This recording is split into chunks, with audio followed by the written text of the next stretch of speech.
key text this morning is Psalm 119, verse 114. And of course, you know, Psalm 119 is the longest psalm in the Bible. And it's all about the word of the Lord.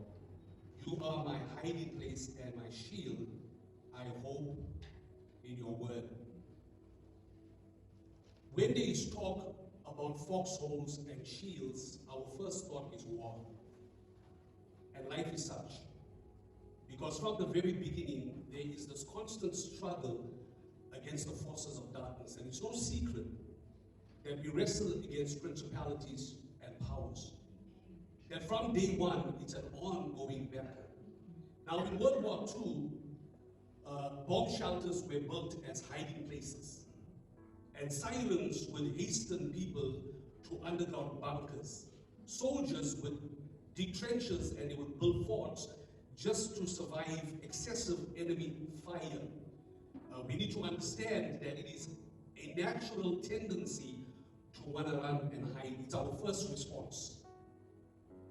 It's a fight or flight nature that God has instilled inherently inside each and every one of us. Now, in nature, or more specifically in the animal kingdom, this is very apparent. Porcupines, for one, you will find that they curl themselves up when they are threatened into a ball of spikes without these projectiles. Literally, they shoot out these projectiles that protect them. By now, they would have been long extinct, like all and many of the other animals. And then you get skunks. I'm not going to tell you about skunks, because skunks give off a very foul stench and odor. It is so detestable, they say, that most predators won't dare come near. Opossums, when they are threatened, they roll themselves or they roll over and they play dead. They literally play dead. They bare their teeth and they got some sharp teeth. They foam at the mouth. They secrete a fluid from their behind that is so bad it will keep most at bay.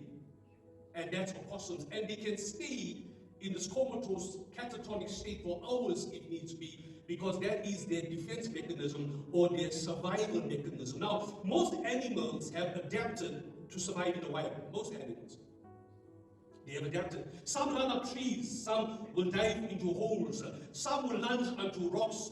The moment they sense dangers. Now, we live in a crime-riddled world, and especially here in South Africa. We are no strangers to that. So we hide behind high walls, behind electric fences, behind alarm systems. Not that they're very good anymore, but it's a deterrent. And most people, if not all people, carry some kind of weapon, especially firearms, reason being just in case there is pending danger or an imminent attack, especially if you're a husband or you're a parent, because you are responsible to protect your home. Some people that have money, they pride themselves in panic rooms. There's even movies made about that. And not just panic rooms, some even can afford a small army. And even that is no guarantee. And so we have all of these things happening at one time and going on around us, but regardless, running for cover and hiding is an inborn response. It is our basic instinct. But when it comes to spiritual warfare, all of these devices, they mean little or nothing, because Satan and his minions, his demons, his soldiers, they are spirits. So you need a spiritual hiding place. You need a spiritual shield. When David came before Goliath, Goliath already had a shield. He was a giant, so he had a giant shield. He also had an armor bearer, one that would go with him, like when the guys play golf. You have a caddy that goes with you to carry your tools. So he had his own shield, which he held. He had an armor bearer or a personal assistant equal to size and task. So he wasn't just an ordinary small-built man. He probably wasn't Goliath, but he wasn't far off. That's the scenario David was in. And his hiding place was his helmet and his armor, but David had none of that. He even refused King Saul's offer to wear his kingly armor. But David knew better, and I'll tell you why. Because David recognized the battle for what it really was. He took it to the heavenlies. He hiding place, and his armor and his shield was the name of the Lord. The name of the Lord is a strong tower, the righteous run into it and they are safe. Proverbs 18 verse 10. Now in the Garden of Eden, let's go back to the beginning. In the Garden of Eden, Adam, our Jesus, or type of Jesus, and Eve, the type of church, Adam was Eve's hiding place and shield, because Eve was hid in Adam. She was in Adam. But one day she was separated from Adam, and she was exposed, and she was open for attack. She was alone. She had no shield. She had no covering. She became vulnerable. That is why she was so easily seduced, and she fell for the oldest trick in the book and for the greatest lie ever told. She stepped away from her shield, and the enemy saw a gap, and he slowly crept in, and he subtly got into the equation. When they fell, Adam looked for a hiding place in God, but he found none, because to whom much is given, much is required, and they were expelled from the garden of God. Removed from the presence of the Lord. And from that point, everything changed.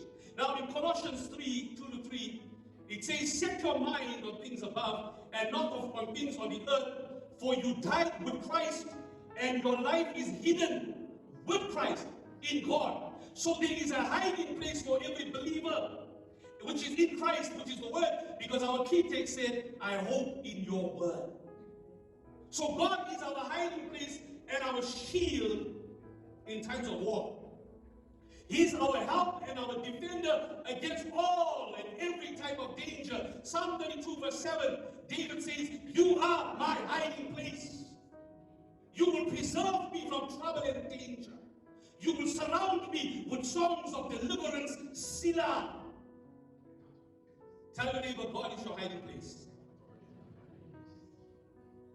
Now our hiding place is more a person than it is a place. Go with me to the next verse up there, 1 Samuel 22, and I'm going to show you from the life of David. It's not about a place. Your hiding place is not a place, it's a person. His name is Jesus. David therefore departed from there and escaped to the cave of Adullam.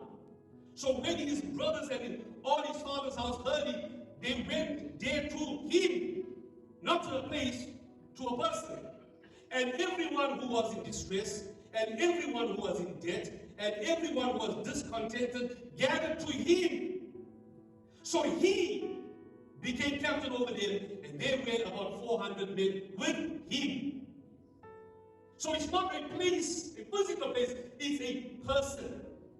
Now what's David, a king, doing in a cave? It's his hiding place. But apparently he wasn't very good at hiding, because there were 400 men that found him. And you know, some people are experts at hiding. And I'll name you one character in the Bible that we can learn from the Spirit, especially Jezebel. For the sake of time, I'm not going to elaborate. But people may not always tell you how they really feel about you, but they will show you. Pay attention. Now this cave became David's place of refuge, his hideout. And the last thing David wanted was to babysit others. And some of them were even worse off than him. They came to David at a time when he was down and out, but he did not shoo them away or chase them away. And as Jesus with his disciples, he led them, he trained them, he equipped them, and he prepared them for what lay ahead. It was a trial for them, but it was a test for David. And he excelled at it. Why? Because out of the same group of misfits, out of the same group of rejects, came the greatest army Israel had ever known, because they went from cavemen to fearless and courageous men. They became David's mighty men. In Hebrew, it's called Jehoram. It means the mighty ones. It was a group of 37 men, 37 of them that fought alongside with David. And to think, it all started in a cave with no electricity, with no running water, with no amenities we have today. But man's extremity is God's opportunity to show himself off. And despite their destitute living conditions, their skills were being honed upon.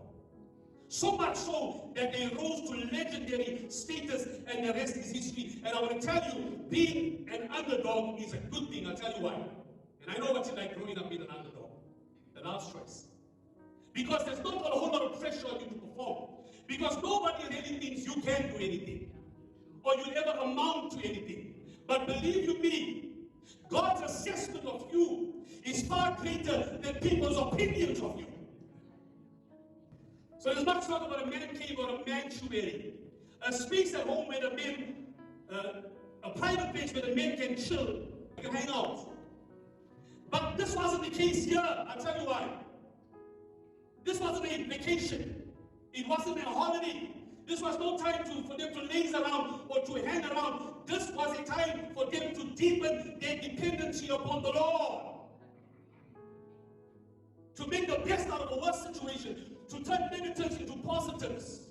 You know, some people get PhDs, doctorates, while in prison. So you're not restricted to a season or to a location, and if you wait for perfect conditions, nothing will get done. Ecclesiastes 11 verse 4. So whatever your assignment is, and wherever you are, keep on moving forward. I told someone yesterday, I thank God because some of the people I grew up with, they don't even have an aim in life. When they wake up in the morning, they have no aim. When I get up every morning, I have an assignment. Your aim is your aspirations. An assignment is your purpose. So what is your purpose? Now, with everything that's happening in the world right now, most people are distressed. Most people are in debt. Most people are discontented. So, more than just finding a hiding place or riding out the storm, you've got to rise to the occasion. Like David, personally, I would have never chosen this man. I wouldn't have chosen myself. So I know what God was thinking. Because they had problems of their own, yet God called them and he assigned them to David. Because they were frustrated and dissatisfied with King Saul's empty promises of a better life. They wanted something different, something better, something bigger. And the irony is, they ended up with a runaway king, hiding in a cave. He was down and out, hunted and despised. Think about it. It was hardly a suitable arrangement, but just as much as God called David, God also called his 400 men to come and stand alongside David. And listen, it's very rare, contrary to popular belief, because God never called people very rarely to walk alone or to work alone. No man's an island. Now, when eagles grow up, or when they grow old, as always, alone, because an eagle is the only bird that flies alone.